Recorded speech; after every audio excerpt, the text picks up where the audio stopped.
Hello, good morning, good afternoon, good evening, wherever in the world you may be. This is Sandeep Unnithan of Chakra News in conversation with my friend Lieutenant General PR Shankar of Gunners Shot. Our interesting collaboration continues, and this week we are going to be talking about a big development that's going to unfold in New Delhi in the next couple of days. President Vladimir Putin is visiting New Delhi. It's his 23rd it's the 23rd India-Russia annual summit. And of course, it's the 25th anniversary of the India-Russia strategic partnership. And to talk about that and more, I have, of course, General PR Shankar with me. General Shankar, good morning. Welcome. Oh, thanks a lot, Sandeep. Good morning to you and all our viewers of Chakra News and Ghana Shot. We're going to talk of something very interesting. President Putin's upcoming visit. It's been announced, the dates are out, 4th, 5th December. Right. The way things are going, a lot of things are at stake. And I think that's the interesting part. What I'd like us to do is, we could discuss it, I mean, this is my view, we could discuss it at two levels. The first level is the importance of this visit in the global dynamics Right. for India and Russia and everything, and what will be the effect on the thing. And the second is the India-Russia partnership itself, the bilateral, Right. right? I think though both are not inseparable, but if you put it a little separately, we'll get the better understanding of this upcoming visit, because I think we have to Absolutely. cater. Let's do that, sir. Because, I think Yeah. in the 25 years that India and Russia have been partners, I don't think we've had a moment like this in 2025, where Russia is of course fighting its the longest war in the 21st century, war of attrition, and it's under tremendous global pressure, sanctions. It's discussing a peace deal with the United States in Ukraine. That's a very big pressure, and for the first time, General Shankar, we are being forced to choose between the West and Russia. That you can't buy your oil. Of course, we're buying even high-tech equipment like the S-400 under a lot of pressures and under exceptions that are being made for us, on a case-by-case basis almost. So, I mean, let's start by talking about the position that Russia is in currently. Somebody in the NEA was telling me that the only imponderable in the visit now is that if there is a peace deal, for instance, Putin will have to go and initiate it in the next couple of days, though it doesn't seem to be happening right now. Chances of that Look, have. yeah, the way I look at it, the position in which Russia is, I think Russia has got its bases covered. Right. I mean, let's look at the Russia-Ukraine war is at a stage where Russia can't lose. Yeah. Okay, it only stands to gain. Right. You see, the point is the Russia-Ukraine war is something which no one is going to win. Let's be clear about it. There are no winners in that war. Everyone is a loser. Right. But Russia loses the least. Right? If and when this war ends, or goes to a closure or tapers down, what you will see is the Russian position actually increasing, better off. Right. Because its position vis-a-vis USA would have eased out lot, because that's USA's ploy, isn't it? To split China and Russia. Yes. Right. And some strain would have come automatically between Russia and China as a consequence of that, which is good for the India-Russia equation. Right. And I think the closure of the Russia war is good. But if the war continues, the Ukraine war continues for Russia, well, we are here already. We are in that position. Things can't change. Right? And the cards are clear, and we deal from what we are. So whichever way I look at it, Russia's position is pretty well covered. We have to understand one fundamental about Russia, which many people miss. It's not a big economy. Okay, it's just about $2 trillion economy. But it is the only economy which is self-sufficient in everything. Right. Russia They have doesn't everything. depend on. Absolutely. They have resources, they have technology, they have for their thing, and they have landmass. The only problem they have is population, but they seem to have covered that well historically. And that's a that's a landmass which you can't easily, get into. So Russia is a difficult customer for anyone to deal with offensively, and that history has proven. Napoleon will and Hitler both will vouch for their thing. So I think Russia is in a pretty good position. And plus, once the Arctic routes open, Right. you'll find the Russian value to many things will go up. I want to And talk to you Russian, about the Arctic route in particular, sir, a little while later, maybe in the discussion, yeah, when we look at what's on the table between India and Russia. But yeah. So just feeling that the fact that Russia is in a strong position, and let's not forget they have actually sustained losses, horrible losses in men, material. Their economy has lost a lot as well. The isolation, the global isolation. But then, like you mentioned, it is. They make everything themselves. They don't really need the world in a way that China is also trying to walk down that path, the counter globalization path where you're fully self-sufficient. You do everything, you make everything. And I saw that statement that came out of a Russian aircraft manufacturer where one of their top officials, I think Chemezov, was in one of those places. And he said, we are the only country that makes fighter jets end to end. We don't rely on anyone for anything. That's a very big thing. And when we are looking at our light combat aircraft program, we're suffering because of imported engines. The things that we need to learn from the Russians. But now that you've put it so that Russia is in a bit of a strong position, how critical is it for us? Now I'm looking at it from the Indian perspective. How critical is it for us that you have a peace deal in Ukraine at the earliest? Because let's not forget that we are also suffering because of the war in Ukraine. We can't trade with the Russians. The rupee ruble trade has been completely, set aside. The rupee ruble hasn't taken off, I should say, to supplant these embargoes, sanctions. How critical is it for us for the peace deal to actually unfold? if the Ukraine war finishes or tapers off, I think India will be in a very good position for many reasons. If once that war tapers off, first and foremost, these energy issues will go off. Right. Trump sanctions and all that will go off, and our equation with USA will improve. Then you have free trade with Russia, and like I said, Russia will have to start, opening up towards USA. That's a mutual thing, which means that the Russia-China axis will start reducing. Right. And Russia has to look at a post-war economy. And in the post-war economy, they'll need India. I have no doubts about it. Diversify Right? away from China. Diversify. And our own growth story will get a fillip. And also remember, you have a lot of stake in Ukraine. Right. You see, at a point of time, we were dependent on Ukraine for our ship engines and a whole lot of things. Engines, Technology, yeah.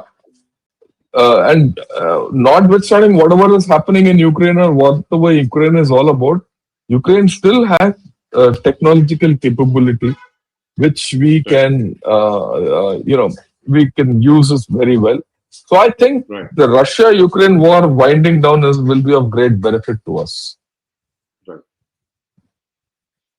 Right? But then, how do you want to take it forward from here? Yeah, so that's very clear. So that the fact that Russia-Ukraine war winding down is very critical for India and Russia because we are under a lot of pressure there. But that said, what do you expect? So look into the crystal ball and tell us, Prime Minister Modi, Vladimir Putin, 4th of December, he arrives here in New Delhi. And, there is a warmth in that relationship that is very different from all other relationships, whether it is, with the United States. I think there is a certain element of personal chemistry between the two leaders. in a way that we don't with any other country, any other leadership. What do you expect? Are there going to be any surprises? We know the usual stuff, and we'll come to that a while later. Arctic cooperation, the S-400. I know a lot of our viewers want to know more about the S-400 and the S-500 and the Su-57. But do you expect anything beyond all of this? Like in the 25th year of India-Russia, the relationship, you see this being taken to the next level somehow in terms of agreements, security agreements?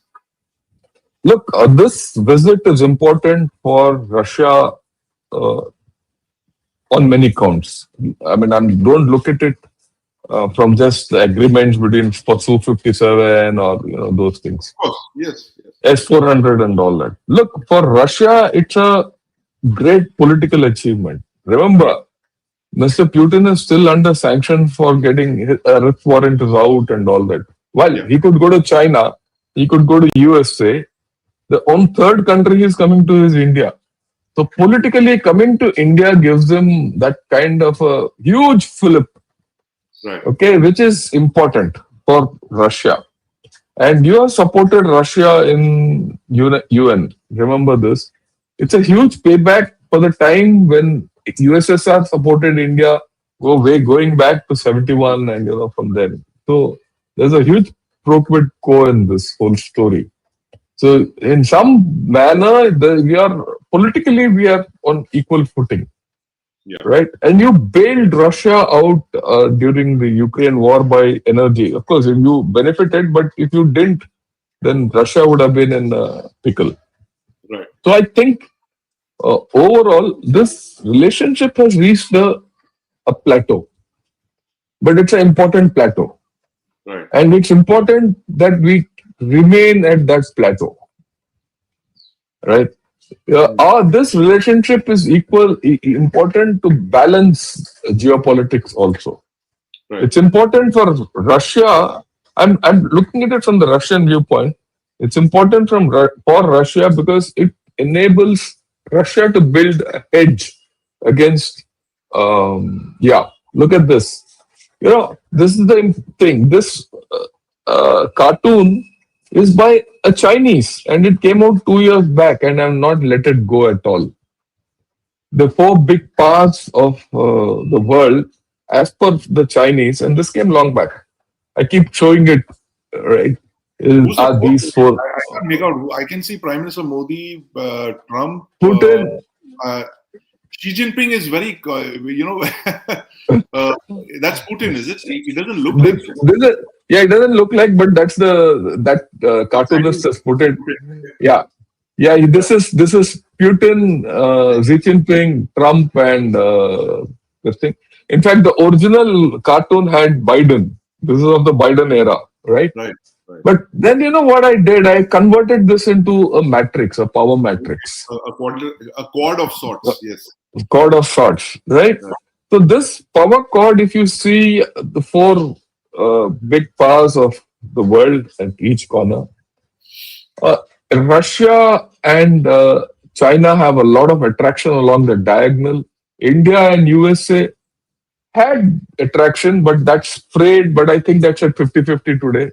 Right. Well, the rest of the things you can make out from the arrows itself. The equation between Russia and you've put in these 4 countries, and you're clearly not going by GDP alone. You're looking at other comprehensive military. You're looking at you're looking at a comprehensive thing, and that comprehensive power has come out in the power index, which is now in social media.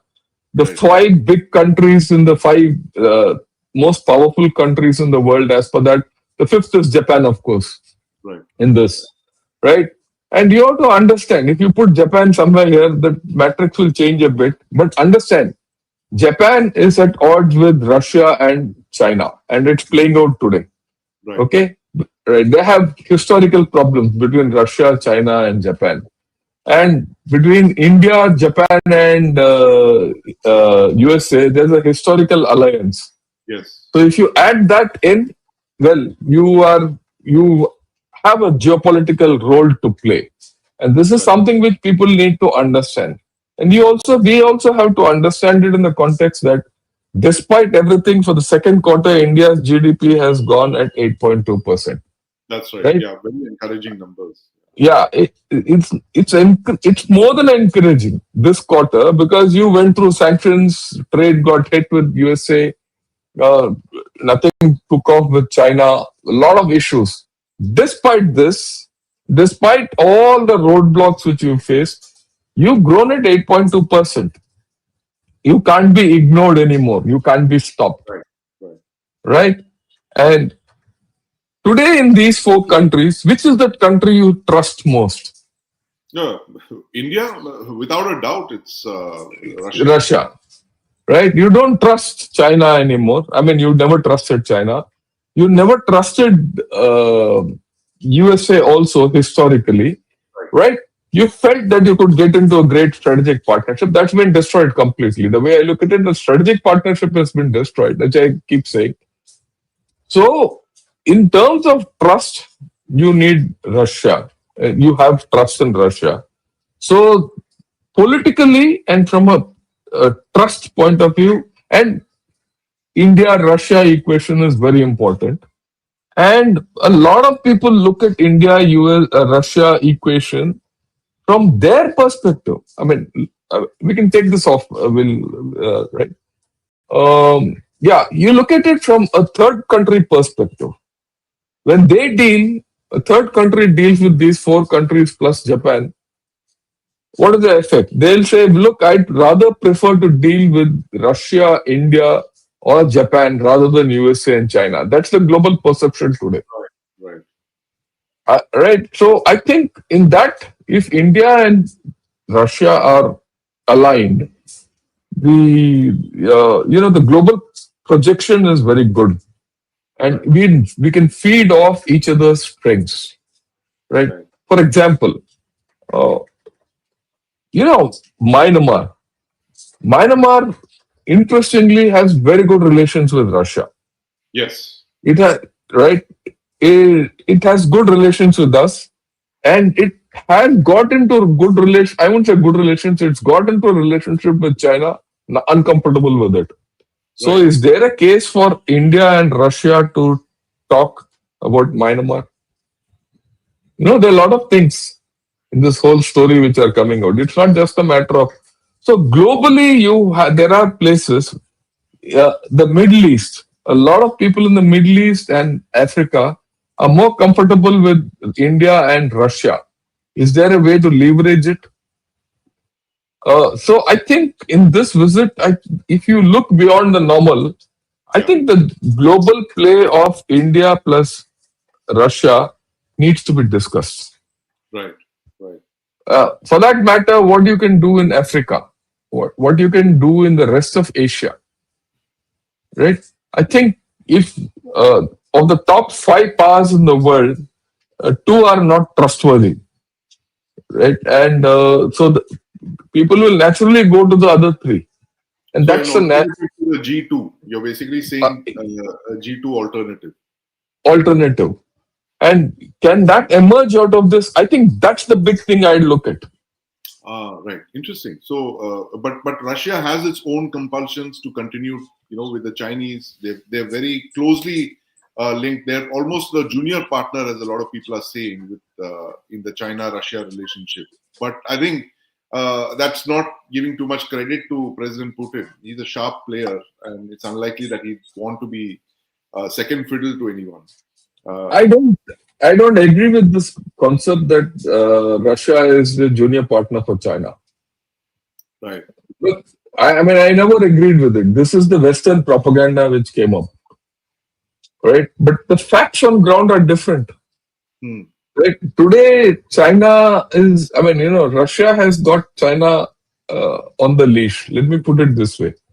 Because energy-wise, China is dependent on Russia. Technology-wise, China is dependent on Russia to a large extent.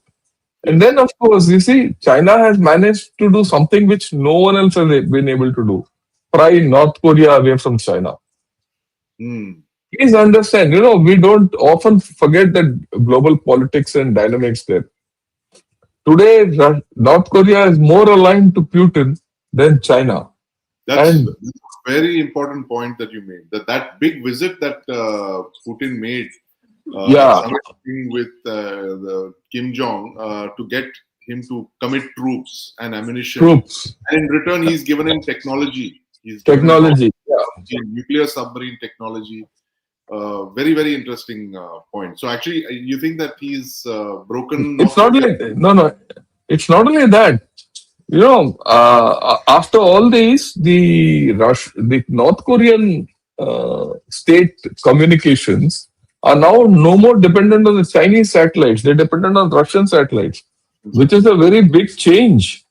So the point is that to think that Russia is the junior partner of China, I think is completely not understanding the dynamics of that whole area and that the relationship between the two. I think uh, uh, Russia has a standing on its own, Right, and that is another reason why you see Russia has wants India as a hedge against China. right, right, Ideally, Russia would like the RIC, but they know that the INC on this will not come through.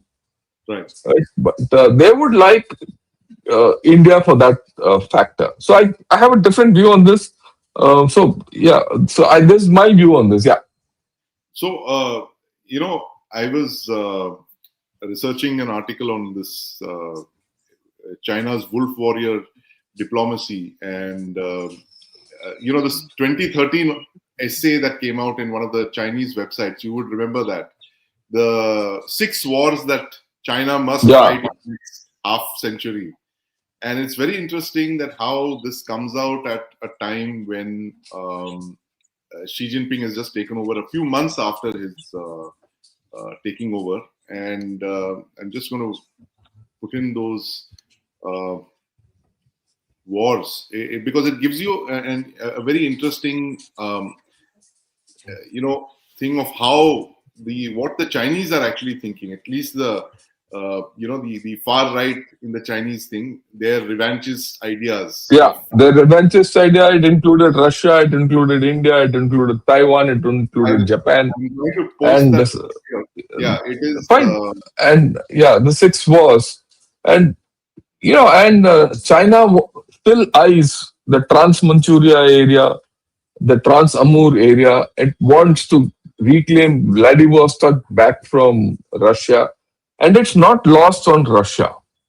I mean, Yes, let me put it this: Russia knows fully well what China is up to, right. and not only that, sometime back, a couple of months back, there was a defection from China which went to Russia.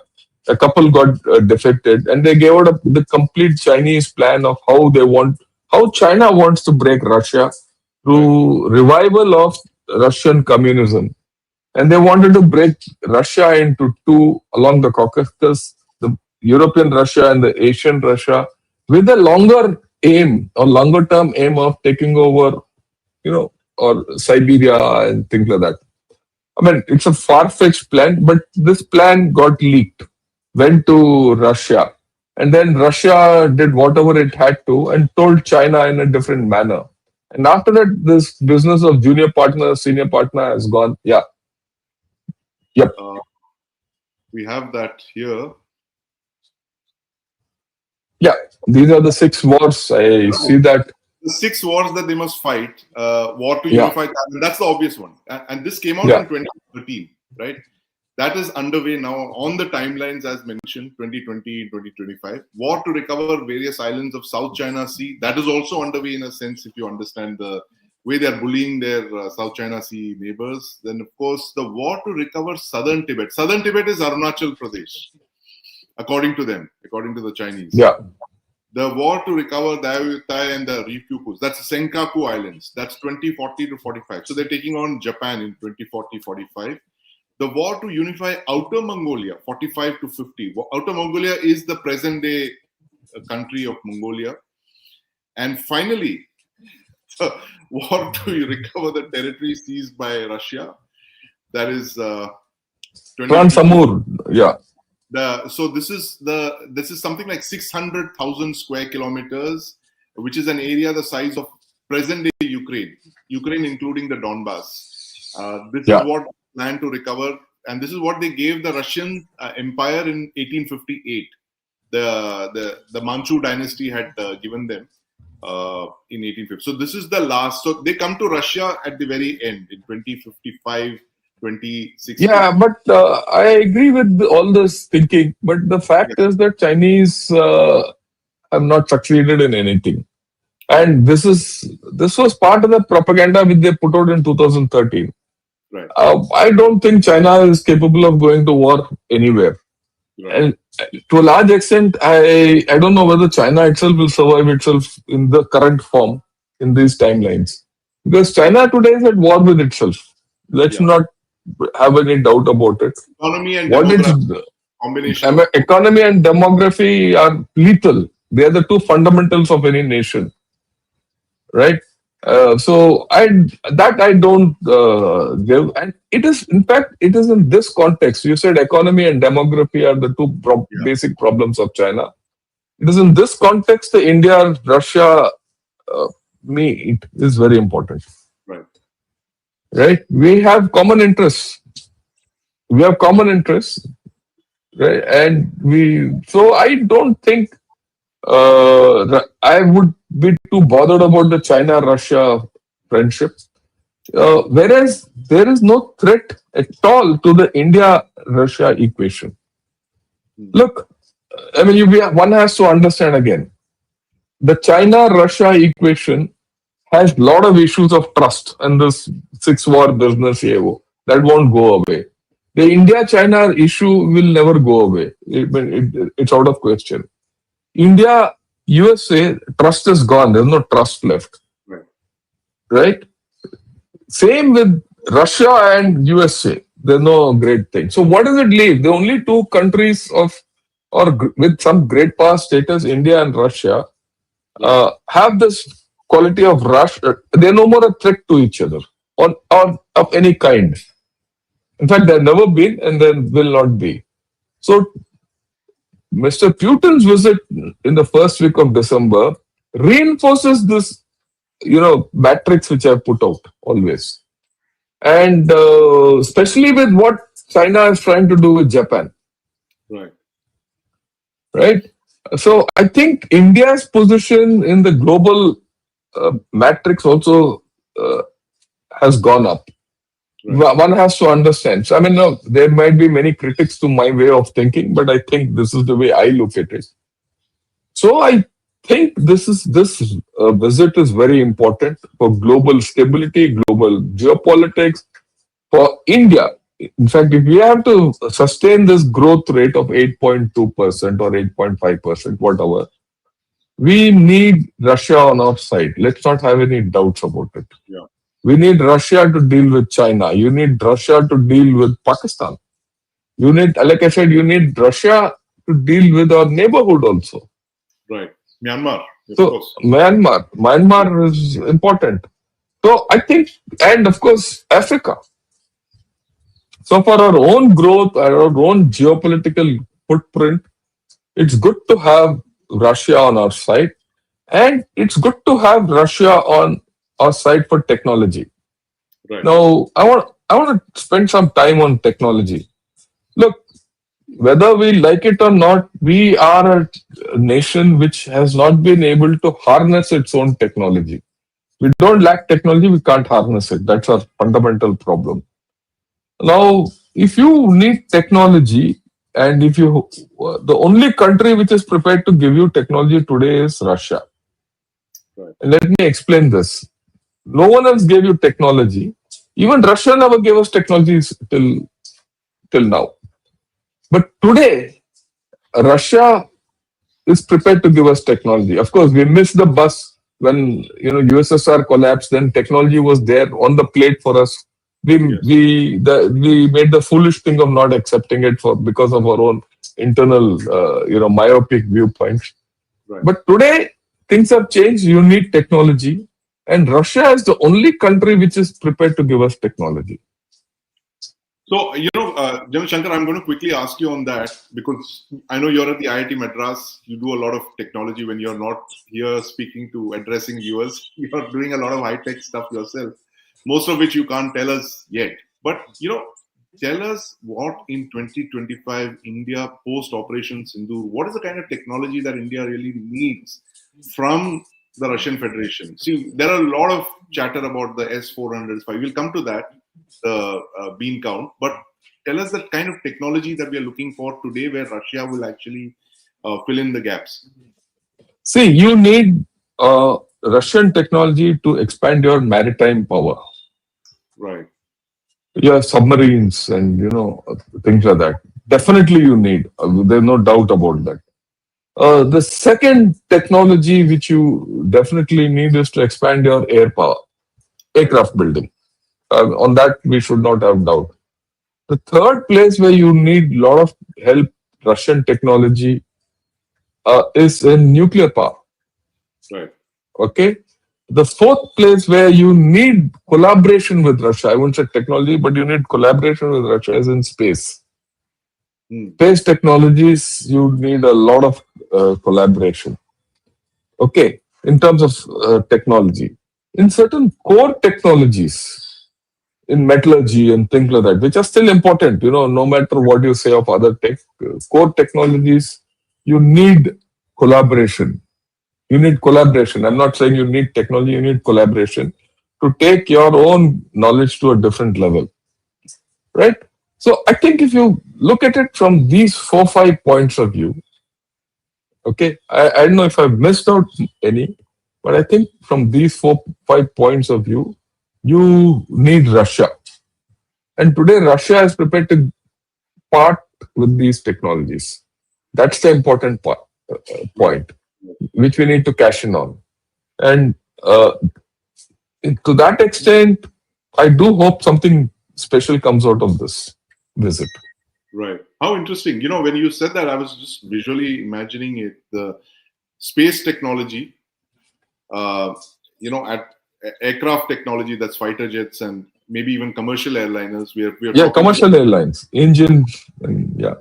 Then on the land and at sea, on the surface, that is, that kind of technology. Then subsea, that is submarine technology, which we're already in very advanced level of cooperation with them. In fact, I must add that they have offered us 2 more Akula class nuclear powered attack submarines, in addition to the Chakra 3, which is being refitted currently. But I think this is a decision that India will have to make, considering the fact that we want to build our own SSNs. So we've already sanctioned a program for that. So this additional thing will mean a cost of outgo of something like minimum 6 billion, if not more. That's for 2 more units, which will come in a timeline of roughly the time it will take you to, build your first submarine probably.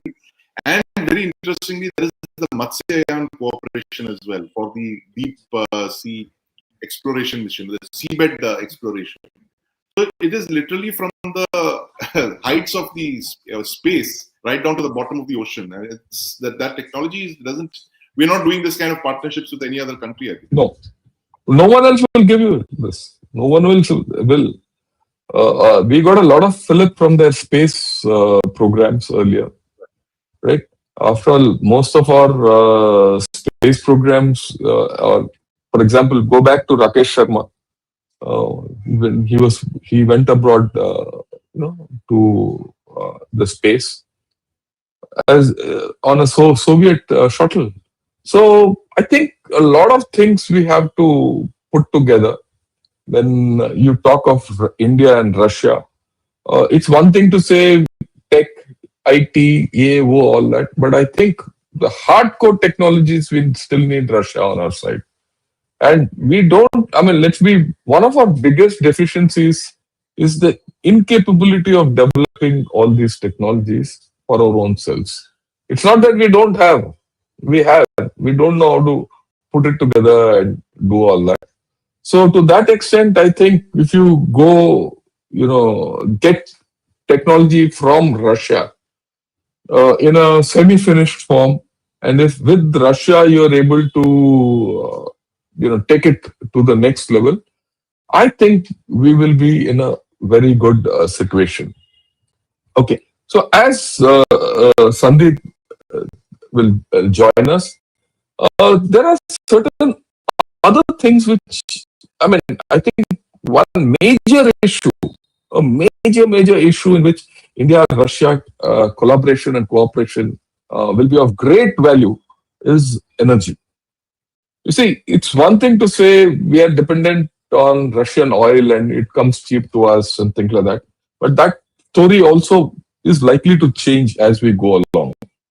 Because if the Ukraine war finishes, Russia will find alternate markets, their prices will rebound, they will look at costlier things. That's okay, that's part of the thing.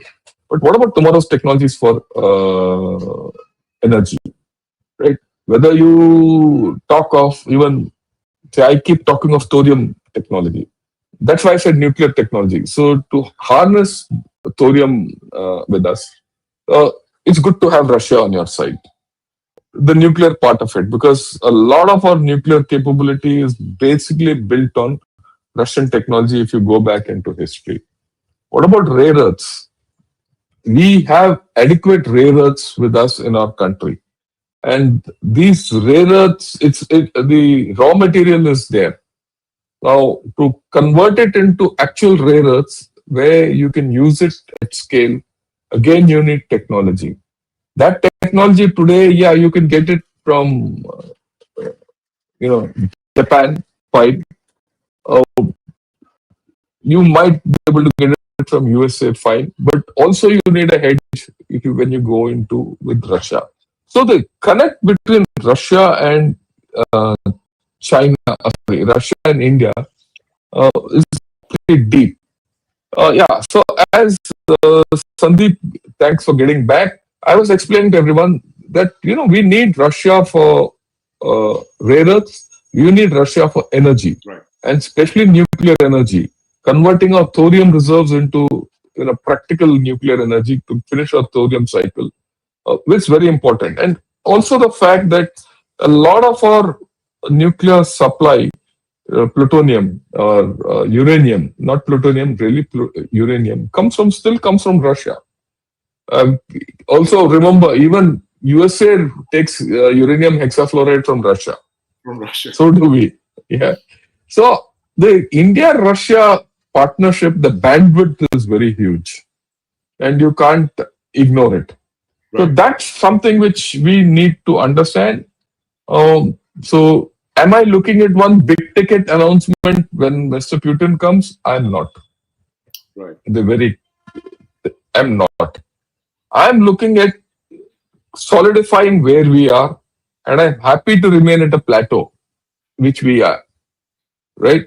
The chances of this going down are next to zero. Right. Right, less than zero. So I'm happy with what's going to happen. It's an important milestone geopolitically that to signal to everyone, look, we have options between the two of us. Right. Right. Absolutely. Right? No, Yeah. I think that's a very good point, a fair point that you made, Shankar, about the plateauing. Firstly, apologies for that technical glitch. No, that's okay. These things happen. Yeah, no problems. But you said that it is after 1991. This is our big moment. That at a time when we had a lot of options to absorb Russian technology, we didn't for various reasons. Because I think we did not understand the kind of technology that was on offer, and we might have taken it for very critical areas like the strategic program, the nuclear submarine program. We did not do it for other areas where we thought we were a little complacent, let's put it that way, especially with fighter jet development and all that. But I wanted to ask you about this. We are in a bit of a crunch right now with the fifth generation fighter jet program.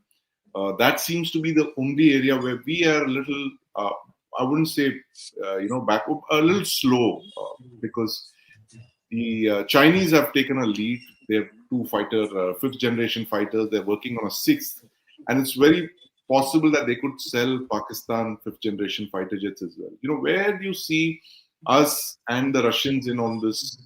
There's a lot of talk about the Su-57 transfer of technology, setting up shop here in India, license production, full TOT. That's what they promised us, full TOT, including the engine and all of that. You think it's an offer that we must grab, or we should continue with AMCA or integrate Look, AMCA? okay, that's a fair question, but I will look at it from a different perspective, right?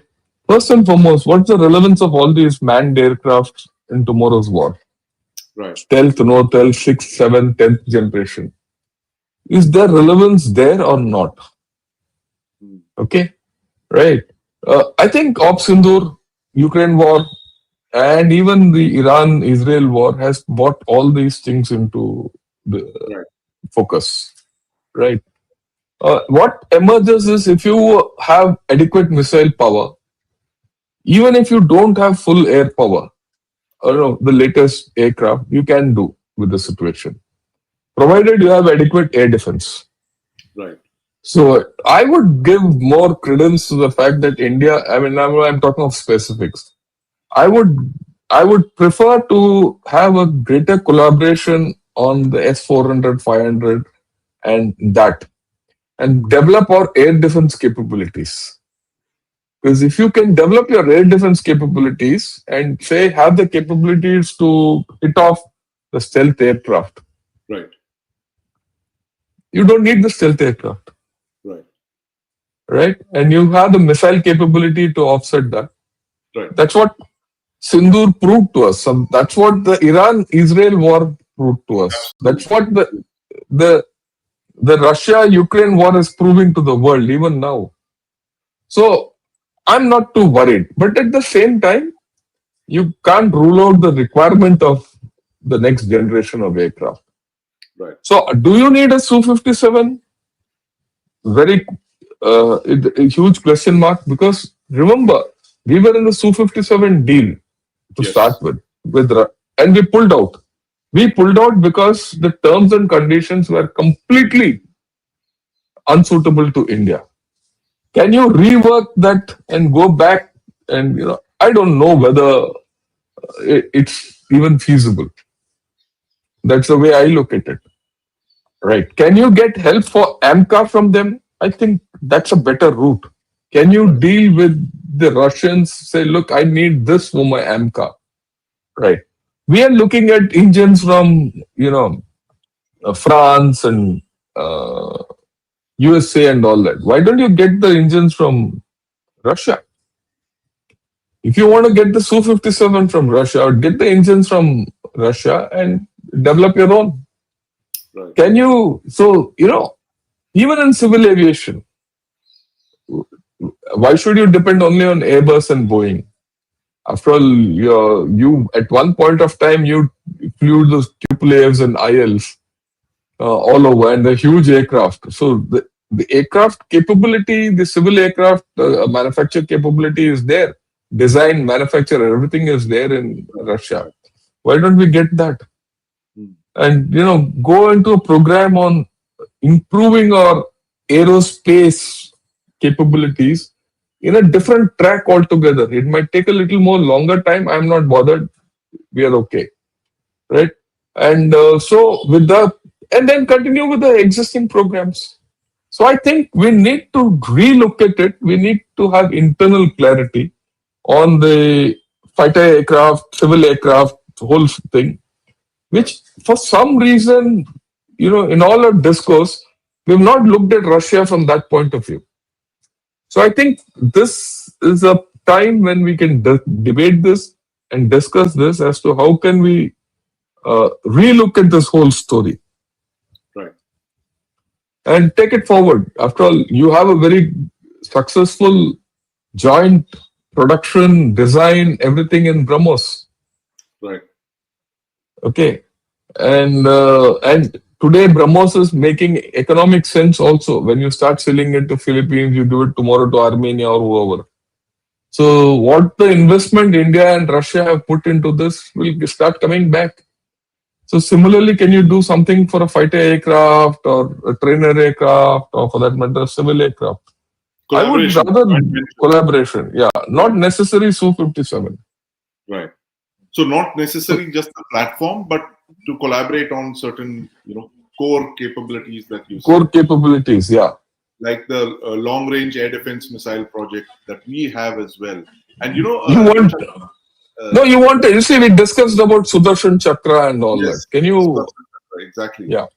Stuff like that. And this S-400, S-500 missiles, because of their sheer range and their capabilities, they are actually offensive systems. They're not so much air Yes. defense systems. They are, because if you can shut off your adversary's air force, you can ensure that he doesn't operate anywhere. That's an offensive system, literally. So it's like, Yeah. you can carry out free hunts of his assets, like what we've done. 300 kilometers, we've taken a shot at that distance. But the other areas of cooperation, General Shankar, drones. I was reading this article in Foreign Affairs, this latest issue, which talks about how Russia has recovered from the war in Ukraine. And there's a very interesting line there saying that in just 3 years, Russia has made over 450 interim modifications to combat manuals. Their handbooks are being constantly upgraded, and they're working so closely with industry, with academia. Literally, their IITians are all embedded there in the field with them, and they are today leaders in drone warfare. And the Ukrainians, of course, both of them. Ukrainians have showed frugal innovation. The Russians are doing it at an industrial level. Where are the possible areas of cooperation for drone warfare that we can look at the Russians for? Look, again, how drones are to be employed, utilized, whether tactically or strategically, I think India is up to it. I had a recent, discussion with a lot of people in Army War College. Right. The sense I got was every unit has enough drones. There's no dearth of drones, offensive, and they have their own methods of employing them. And so I'm not too worried about that. I'm glad to hear that. It's a big Our capability is far more than what we can think of. And the next thing is drone technology is changing every 6 months. Right. Right. So to that extent, to go into a equation with them for a particular form of drones and all, I don't think so. So, but what we need is a broad-based interaction, right? Broad-based exchange, and broad-based part of the aerospace thing as to what thing we can exchange for in this field. Right. This is a fast-changing field. Right.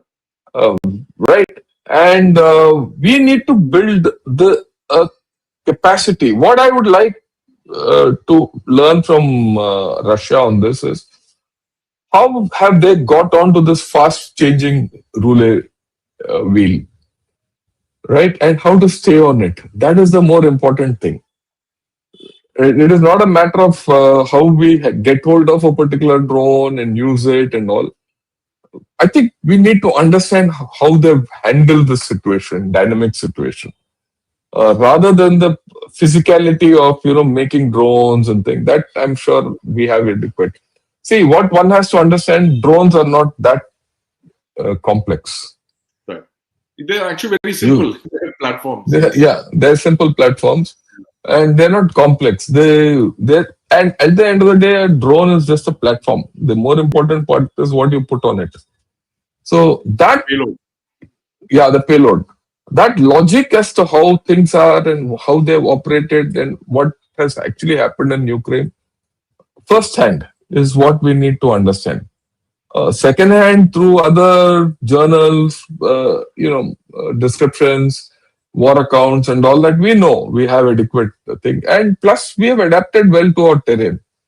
But the second thing is, the counter drone systems.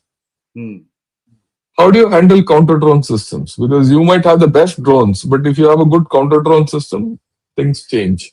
So that's something which we should do with Russia. And at this point of time, I'd say, look, this is an opportunity where if you don't look at the specifics also, get the broad ideas and then move along in your own direction. Yes. So I think this visit has a lot to offer. Militarily, it has a lot to offer from an energy perspective. It has a lot to offer from geopolitical perspective. Like I said, we've hit a plateau. Yeah. I don't know whether we can go ahead. Right, you can expand the thing, but the relationship, it's good if you can keep it at that plateau. Right. Right. Yeah, Absolutely. And of course, there are other issues like the rupee ruble trade, figuring that out. all those will And get sorted out. that's right. I am There, sure those will. there are a lot of people who are basically arguing for the fact that we need to diversify beyond just energy and defense and technology. What are those new areas that you would look at with Russia? Uh, Pharmaceutical seems to be one, machinery, Yes, technology, automobiles. President Putin has praised our automobile sector, repeatedly. He said, how India makes such an array of passenger cars, and they are completely dependent on foreign suppliers for automobiles. So that's possibly one area of, cooperation, collaboration that we could look at. yeah, there are a lot of areas. When you look at drugs, Right, pharmaceutical industry, we can communications, mobiles. India still remains one of the best country which makes maximum mobiles. So a right, lot of things you could send across to Russia. Agri products, yeah, right? A lot of things. So I think the scope is huge the, to expand, and so that it's just not a one way kind of an affair. See what India gives to Russia is scale. right, We have this capability of scale, which Russia doesn't have. Russia has niche products and energy, but what we have is scale. And right, so I think there is a lot of scope in this where I'm sure all these issues will come up in the visit.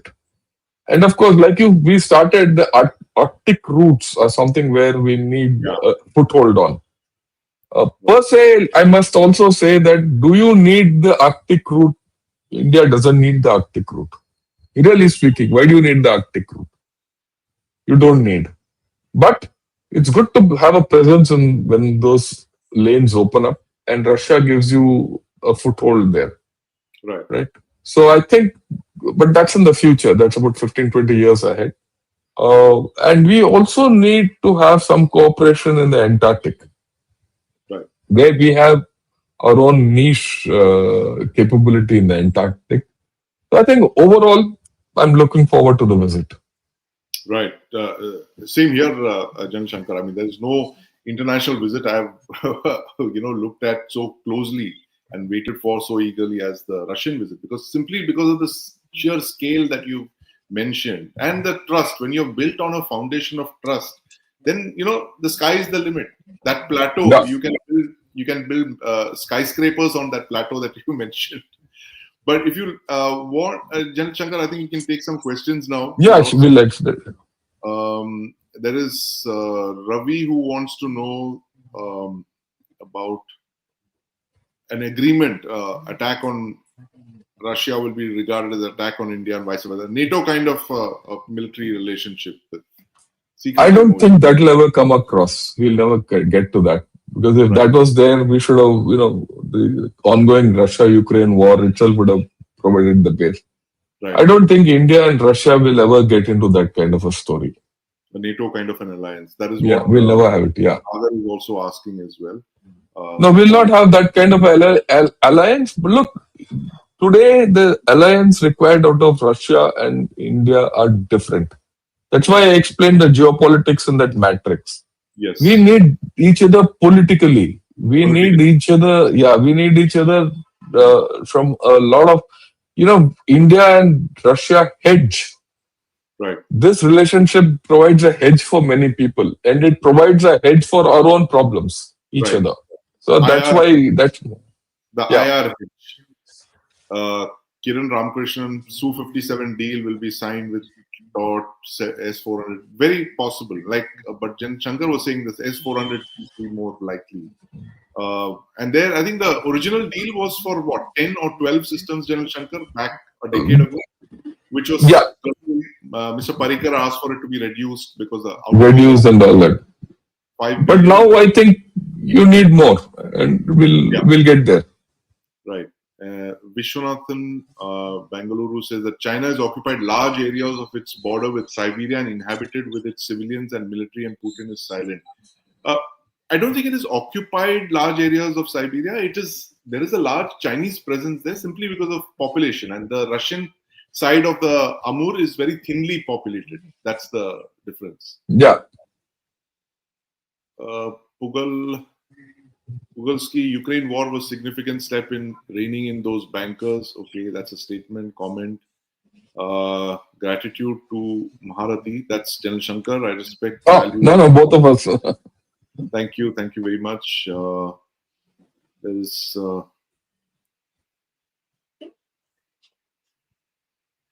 This looks like something British intelligence would put out. I don't think so. Iyengar, Mr. Vasu Iyengar has made a suggestion for a better mic. Thank you, Vasu. Thank you very much. I saw your comment when you made it. I will implement it the next Saturday when we are discussing the visit, the outcomes. Possibly that's one big thing. Next week you will. I promise to have that microphone to reduce the reverberation. North Korea is the Sparta of the East. It rejects everything Western, not some big player. Theological center. Well, yes. If you say so. They were clueless. Netanyahu was supposed to come after Putin, but he postponed internally. Our intuitive security apparatus is working overtime. Are they all related? Yeah, it is. This I know because I've been asking around about this. It's a fact that Prime Minister Netanyahu is to visit. That visit is being worked out between the Israeli government and the MEA, and I think we should see a timeline for that very soon. December, we were told either December or maybe even Jan. So that visit is going to happen. That's the next big international visit of a head of government. The US-China G2 is a challenge to India. How does Russia perceive the possible US-China geopolitical rapprochement? Good question. I'm sure they do it the same way as we are doing. And that's one of the things I spoke of. We are a hedge. Yes. India, Russia, Japan. Hedge G2. Hedge okay. To the and right. Yeah. Solid HG. We need micro reactors for military as well as industries for energy. Of course we do. No doubt about that. And that's a point that Vivek Berry also seems to make about nuclear reactors for power and a nuclear power station in Andaman and Nicobar. Absolutely. Cannot emphasize this more. Point about Russia is not a big economy, but it has less population, self-reliant in defense. Yeah, we spoke of this. Yeah, we did. Yes, it's not a big economy. They have an issue with their population. That is a big thing. And Ashish Hegde says we may need Su-57 as a hedge against the AMCA. Yes, we mentioned that. Possible collaboration on the AMCA itself. Yellow Flash is asking the same question. Are we going to be ordering the latest Su-57? Collaboration, something to get the AMCA, because the AMCA for us is far more critical than the Su-57. So the jury is that we might buy one or two squadrons of the Su-57 because they're very similar to the Su-30 in a lot of respects, but we will push the AMCA. 2 Pakistani subs with missile launches with China type sub are deployed. So we're 10 years behind Pakistani. Well, Pakistan not a very serious threat naval wise. I mean, the Pakistan Navy, I must say here, can be taken out by the Indian Air Force and the Indian Army before it even sails out to do battle with the Indian Navy. So that is there. The BrahMos NG pre-ordered is a big hit weapon. Yes. No point mass producing drones. Well, Russia has done well for itself in mass producing drones of the Shahid variety. They have this massive plant in Tatarstan, which is producing them like sausages. That is a technology that I could possibly look at the Russians for, this mass production scale. Post the intelligence leakage exposing Chinese plans on Siberia, China is scared post Lavrov's threats. Can we still consider Russia as China's sub? No, we No, absolutely. Russia will not be anyone's subordinate. That's very clear. Um, isn't Russia importing drones from China and Iran? They got the tech from Iran, the mass production technology from Iran, and today they're outproducing the Iranians in drones, and they're even deploying them in numbers that no country has ever done, in the hundreds. I have respect for India. I know why you love Russia so much, because they were there at a time when India was isolated. So the communists help you with weapons, and you are the largest democracy on earth. Well, there is a dichotomy in what you said, but we basically we are a democracy, and we will get our security from the country that we choose to. That's what we've done in the past. How long will for 1 million drone capacity production in India? Good question. we have this capacity. Look, I told you, Yes. it's not a matter of capacity. Capacity is coming. It's a matter of time. And you don't know when this capacity will just jump itself. So I am very optimistic, yeah. We can focus on engines, motors for different scales of drones as opposed to mass producing drones. Of course, creating a lot of components, buying it on scale. Praying for the Tejas Ghatak combo as well in 2027. Yes. Yeah. Please increase the likes and share maximum, and do subscribe to join. Yes, please. All of you, please like, share, subscribe, not just to Gunner's Shot, which is the best channel out there for defense matters. Oh, no. Because General Shankar, there are others. But Chakra as well. So do follow us, like, share, subscribe. Russian rough diamond trade is directly providing thousands of jobs in India. Yes, actually. And that is another area of potential collaboration. This one, Russia has vast quantity of rupees from the Soviet days. Why not provide structure facility to invest that capital? Yeah, that's been. I think we will see. That's part of the goal. We'll see that. We will see it next week. The opinion about India-Afghanistan relation in current situation. Yeah, it's good. It's good, very good, in fact. Very good in Russia, and Pakistan is worried about it. Yeah, right, exactly. We should have an assembly line of auto parts and auto cars, scooter, and Andaman, so it's also motorized and mobile. Well, yeah. You just Su-57. You just heard General Shankar talk about it. We did discuss that. If Bangkok can have a population of 15 million, so should Andaman also. Yes, absolutely. I agree with you. And General Shankar, if you consider this at some point, we should talk about the Andamans. We'll talk of it. Connected part of our country, and we'll talk of it. We're not keeping it that way. Russia has already been investing their INR into India for many years, since the RBI started providing escrow account services for international. It is investing it, but not in the kind. They're sitting on tons of scope in their thing. Russia has less girls. Okay, there is a population imbalance there. Yes, that's a fact. Do we need S-500 as China has been? Yes, we need the S-500 as well, it looks like, though we have to balance it with our own program, which is the indigenous Kusha. India will go for Su-57 or Su-75. Su-75 is a single engine. Yeah, let's see.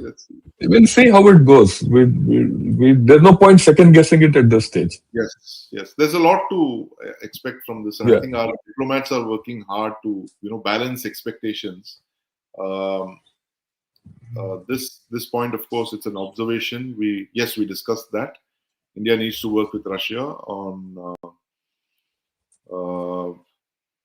Without that, it's just copper wire wound around a magnet, right? And I think we're at the end of it. Shankar sir, today morning China's podcast was fantastic. Jen Shankar, you had another podcast on China. No, I didn't have a podcast on China. This was one which I did earlier. Whether China will go for war. Will China can wage a war? Right. I did this about 2 weeks back, and I put it out again because I have a habit of putting this out. Even this podcast we are doing, I'll put it out after 2 weeks because then people can view it reflectively. Reflective. Oh, okay. Okay. Okay, and it has a lot of value. So, and Yes. then of course, those people who probably initially missed it can have a look at it. Right. And in that, I've argued, the problems of why China can't go to war. Hmm.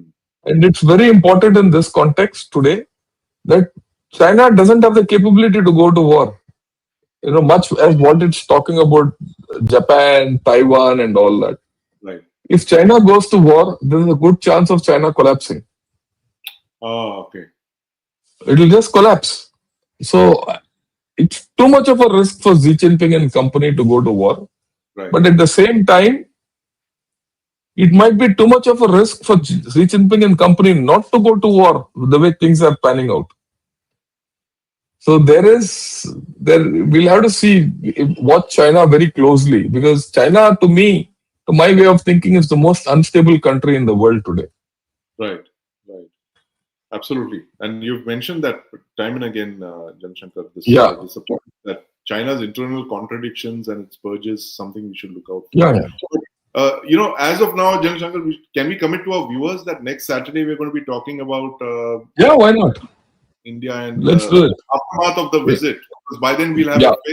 the statements will be out, joint statements will be out. We can analyze it and look at the road that we've traveled since. And Yeah, we'll do. We could do that on 5th if you want. Because right. 6th I'm off to Pokhran for the final firing of the ramjet. So Okay, right. we'll do it on 5th. Yes. 5th. You have breaking We'll do news it for on. us. You just revealed the fact that you have a ramjet artillery round being tried in Pokhran. Congratulations, General Shankar. This Thank is an you. announcement that I've waited to hear from you. The ramjet artillery round is finally reached Pokhran. And who Which is a knows? great achievement.